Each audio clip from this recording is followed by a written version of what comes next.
my name is Tzvi Lebetkin, your Rabbi from another planet. Please like, share, and subscribe, and ring the little bell. Ring the little bell so you're notified when new videos drop. And, YouTubing is a bit of a strange pastime. Let's say I had planned to do two completely different videos, completely different. And then stuff happened. Stuff happened. I'm like, oh, okay, fine. I think this is something we need to talk about. So what do we need to talk about?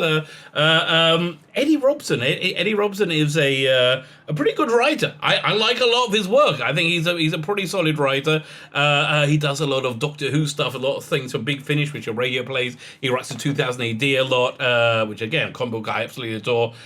Generally speaking, whenever I see his name, I know I'm going to get I know the chance of me getting a solid, good story is pretty high. It's pretty darn high. So I got a lot of respect for him.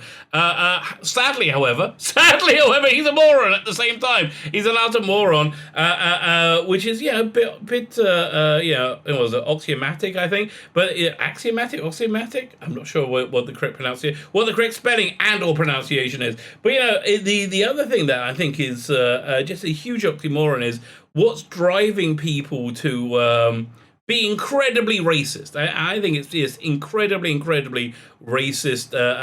This whole attitude that we're going to be talking about here in this video is a belief that everybody else is racist apart from them, and they don't want to be racist. But sadly, because they're morons, as we said earlier, they are massive racists. So we're going to be going over a part of their racism. And again, I really don't believe they want to be racist, or they would consider themselves racist anyway. I don't see any way you could argue that you're not, however, by taking the attitude that we're talking about here. Fine, before we get into it, can I ask you can hit the like button? That would be freaking awesome. Can you hit the share button? Also, pretty darn awesome. Mostly hit that subscribe button. I'm nearly at 3,000 subscribers. I'm crawling over the finish line. I think I was there yesterday. And then YouTube went, not so fast, buddy. It took about 10, 15 off me. Climbed up back again overnight. So there you go. So hit the subscribe button if you're subscribed. Please make sure you're still subscribed. And you want to be super nice to me. You like a bit of comic books. Eddie Robson is a comic author. I have comics too. My channel has been demonetized. This is how I'm trying to make some dosh. They're pretty good things. I have to tell you, two really awesome comic books. By the way, the 3,000 subscriber, once it sticks, right? That 3,000 subscriber will be, as a prize, be drawn into my next graphic novel. I'm on page about 50 of right now. But I'm going to need a picture of you, right? That's basically it. I need a picture of you, and if you don't want to be in it, I guess, tell me who you want me to put in instead, right? I will put whoever you want, you'll get a cameo in my next graphic novel. But let's talk about these ones for a second. So we got Biblical Bible Stories, the Atheist, Racist, Rationalist Rose. This is 220 pages long. It's 180 pages of story. This is kind of like those earlier Vertigo books from like the late 80s, early 90s. It's a long, it's a long, in-depth, I would say compelling story, completely biblically accurate, but I think not preachy at all. I never really understand the idea of preachiness. I mean, it's nice if you agree with me.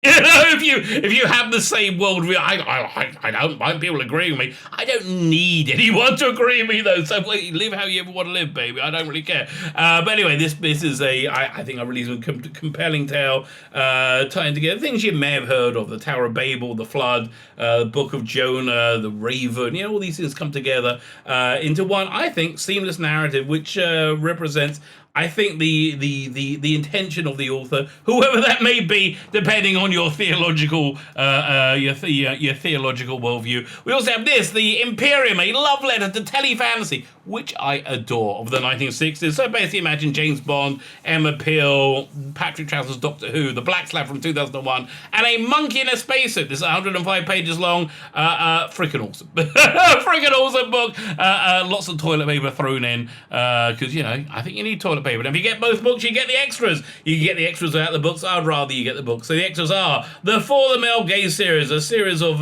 postcards reflecting my youthful masturbatory fantasies, which I never really moved on from. These still work today as well as they did. However, whatever. I'm coming up to 50.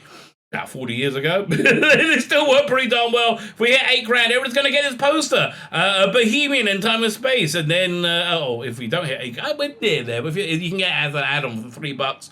We got this poster, The Eyes Have It. It's a great Doctor Who poster, this.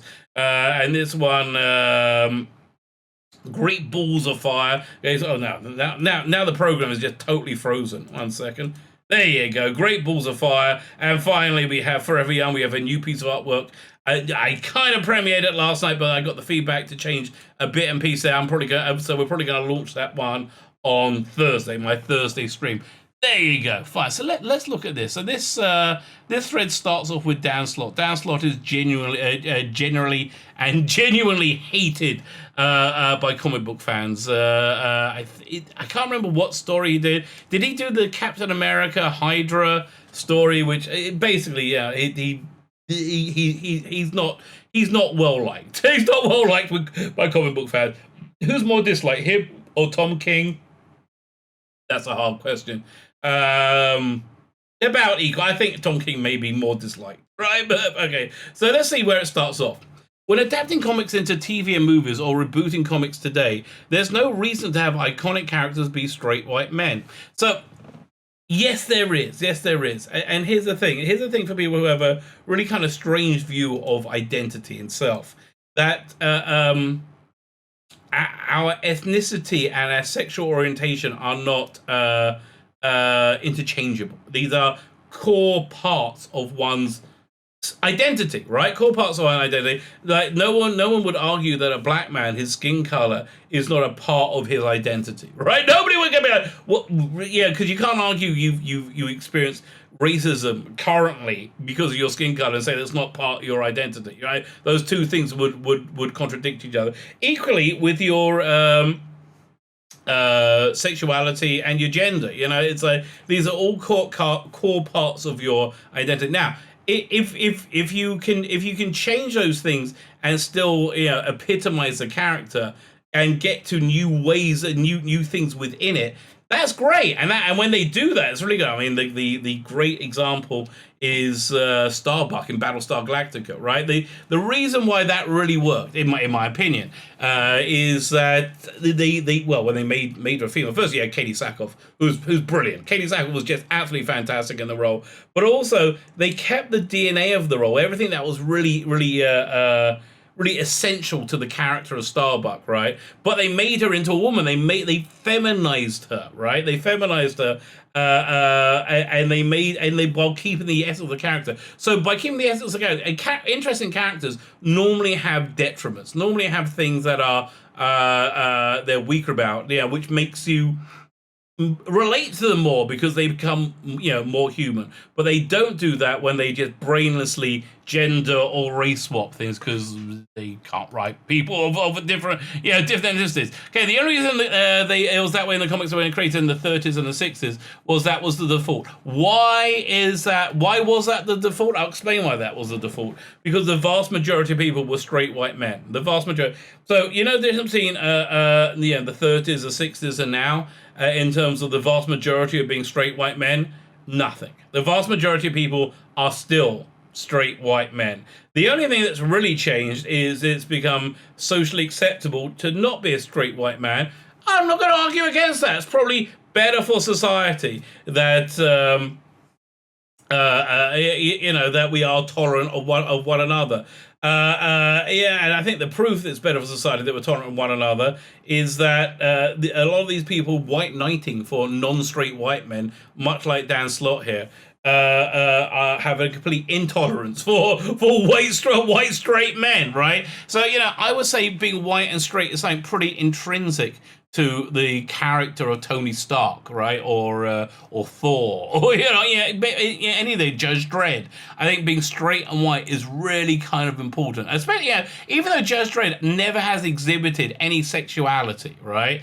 I don't get any gaydar off him, right? I get a very straight vibe of Judge Dredd if he were to indulge that side of his life. It's not the 60s anymore, right? We understand that. We understand. And honestly, I'm really fine when you create a new character from the ground up, right? Which is what we're going to get to. When you create a new character from the ground up, that can take on the identity of what, you know, whatever genre, you know, you're race swapping on to. Miles Morales, which we're going to go back to a few times, within this video, is a great example. Miles Morales is a great original character, and I pretty much read his entire run, and I enjoyed his entire run, and yeah, it worked. But when you just get a character and we're going to make Black Superman, right? No. So again, that intrinsically changes the character. I'm just listening to a audio adaptation of Alan Moore's The Ballad of Halo Jones, and they've cast everybody as black actresses in it, as opposed to what they were drawn as white people. Now, in this case, that really kind of works. I think it really works because it starts off the first hour of it. They're in the Hoop, which is this like big thing off the big hoop, basically off the peninsula of Manhattan, where if you're poor or unemployed, you get shoved in, and there's like high crime, and it's terrible there. You know, it's basically so rich people don't have to see you, right? That's essentially it. So there's a lot like lower income, people there. I think that it makes an interesting social commentary. Casting everybody being having all these black voices, within that, and it works within the fiction of Halo Jones. However, it's markedly different from the comic book version because they were drawn as white, right? And there is a, I think, fundamental difference with one's self-identity based on one's skin color. Now, where people get really confused is when they say. That if you're this one skin color, you can't do things that other people of other skin colors can do.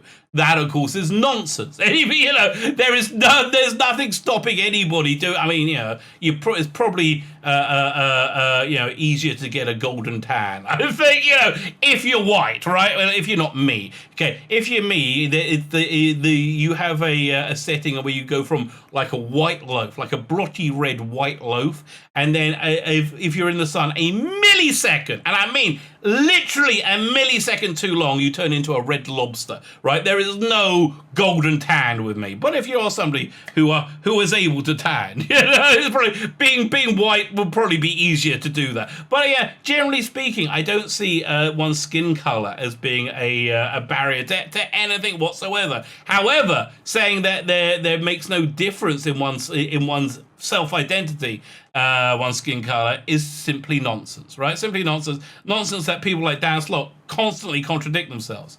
So along comes Eddie Robson and really explains what's going on, and I kind of cluelessly, really kind of cluelessly. Which, and again, I like Eddie Robson. I think I've never met him. His work's very good. I think he's probably a decent guy. Maybe I'll send a video. I'll send a link to this video to him. I got nothing against him. I genuinely have nothing against him. I just disagree with him. I think he's missing something very, very important. So he comes on and says, you always get people saying, why not create new characters who aren't straight white men, like me, for example, missing the point that characters that are being created all the time, characters like that are being created all the time. But here, this is the bit that's really important. But it's hard, right? And those three words define Eddie Robson's entire worldview, his entire generation. But it's hard. Yes, I understand it's hard. But it's hard for them to compete with famous, iconic characters with decades of history behind them. They don't need to compete, right? They don't. Yeah. There's a lot to unpack it. There's a lot to unpack it. It is hard. Doing anything of value is hard. It takes hard work and time.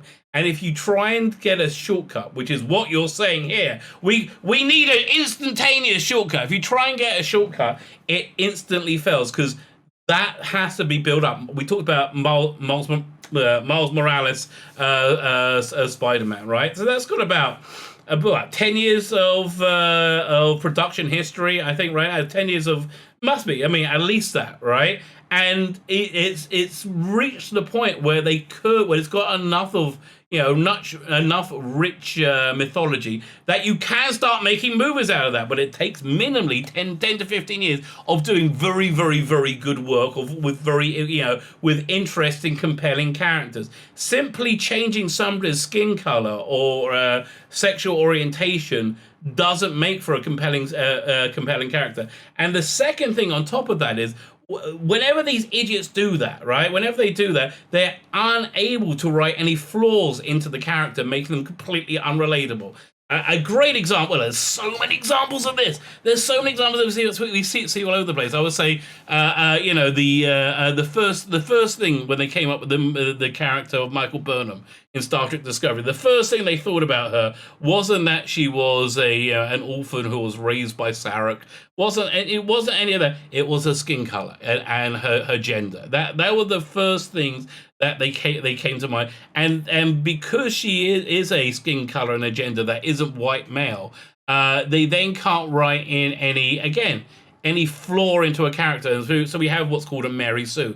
Michael Burnham is a perfect person anyway, who has never done any wrong, and consequently insanely boring, and also insane as a character. Her character is just I don't know. I would not want to be anywhere near that character because she's very, very bad. Another example is the character, from WandaVision, Monica Rambeau. Was it Maria Rambeau or Monica Rambeau? Whoever was in it who became the superhero. So the show mostly became about her, WandaVision, towards the in the second half. And again, this was a character with no detriment whatsoever, who was perfect in every way.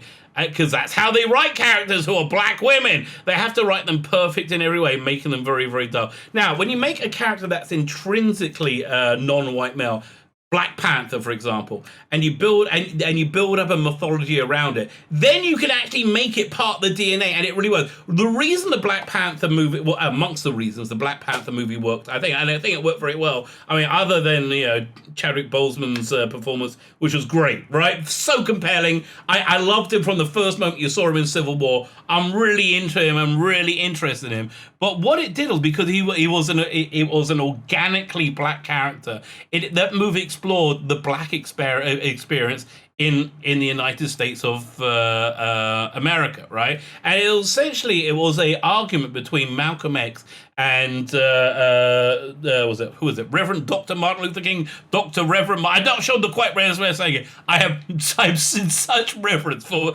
Martin Luther King, though. I don't want to not give him his correct title. So Reverend Dr. Martin Luther King. It was basically a movie talking out their different worldviews, and it was brilliant. It was absolutely brilliant. Making Superman, making Clark Kent, I would say, black, isn't going to do that. It's simply not going to. What you're doing is when you take a character and you just change the skin color and ignore the essence of that character, is you're saying, oh, look, black people, take my cultural hand-me-down and be very grateful for it. Right? That's exactly it. And it's gross. It's simply gross. And it's racist. It's racist to view people as their skin color. So Robson goes on to say, in a franchise-dominated landscape, you can't just, I think so, you can't just will a new franchise into being. No, exactly. The reason these Marvel movies have worked very well is because there was 60 years when they started, 50, 60 years of mythology built up and a lot of these characters built up. You can't replicate that overnight. You can't. I'm sorry. The reason they're so beloved is the time. And when you don't put the time in, they're not beloved and they fail. Right? That's exactly why they fail. I understand things are hard. I think it's hard to do things. It's hard to create Spider-Man. It's hard to create something that is as popular and enjoyable. Even if you're as good as Stan Lee, it's hard to do it. Brian Michael Bendis did it with Miles Morales. Not so much so with Riri Williams, but at least Riri Williams, who's the young girl, Iron Man. Again, at least this was an organic, original character. Turning Thor into Lady Thor, it just doesn't work. And again, it doesn't work because you ignore the essence of the character. So where does it work? For example, Perry White, Lawrence Fishburne as Perry White. There is nothing about very white skin color that makes him need to be white in 2021 or 2020, and he was perfect casting. He gives that authority. He gives that old newsman feel, right? But you can't just take any character and make them black. James Bond, I think, is intrinsically white. Why? Because James Bond is from a very old English family, right? Very, like, hundreds of years old, which, you know, are all white. Now, there are lots of black people in the English, you know, as aristocracy. How you become part of the English aristocracy? You get a lot of money. You buy a stately home, and you send your kids to the right school, and you start riding horses. Essentially, you integrate, and the aristocratic society will accept anybody with money, right? That's basically how it works. Anybody who has money will be accepted by them. But that would mean that James Bond still would need to be white, even though there are black people within the actor. He's got to be from a very old English family. That's part of his character, right? And that part of the character is intrinsically white. So I understand. It takes time to build up character. It takes time to build up James Bond, right? I understand. And I do understand there was not, in the 60s, 70s, I may probably even up till the 90s, there was not equality of opportunity for people of differing people who are white straight males. I understand that means that there was a 50-year head start, right, on culture. I understand that, but there's no band-aid for that, which is what you're basically saying. You want to put a band-aid on it, you can't do it. You'll make faster progress by diversifying the franchises that already exist. No, but you really know what happens then, and we see this over and over again, where you diversify the franchise that actually exists and ignore the essence of the franchise withers. There's nothing that says Doctor Who really. There's a few things that says Doctor Who couldn't be a woman. I was okay with Doctor Who being female. I was actually on board for it. I was like, it's an interesting new idea. I think it worked well with Missy when they made the Master into her. I really do. I think Michelle Gomez was fantastic, right? I think she was absolutely fantastic. So I was very excited, but merely gender swapping, right? And it just doesn't do the trick. Doesn't do the trick. Again, you're saying to minorities, take my my cultural hand downs and be thankful for it. So along comes this gentleman, and he basically says the reality of what's going on. So when Eddie Robson says, but it's hard for them to compete with famous iconic characters again. But it's hard, and that's the thing they don't like. It's hard. That's a strange way of saying people say. That's a strange way of saying people just don't seem interested in the new characters and stories we are vomiting out. Yes, and the reason they're not interested because they're not interesting. Right? Let's zoom in here. This one never came out because this was just an embarrassment. You had the Trailblazer, who had a magic bag. You had internet gas. You had safe space.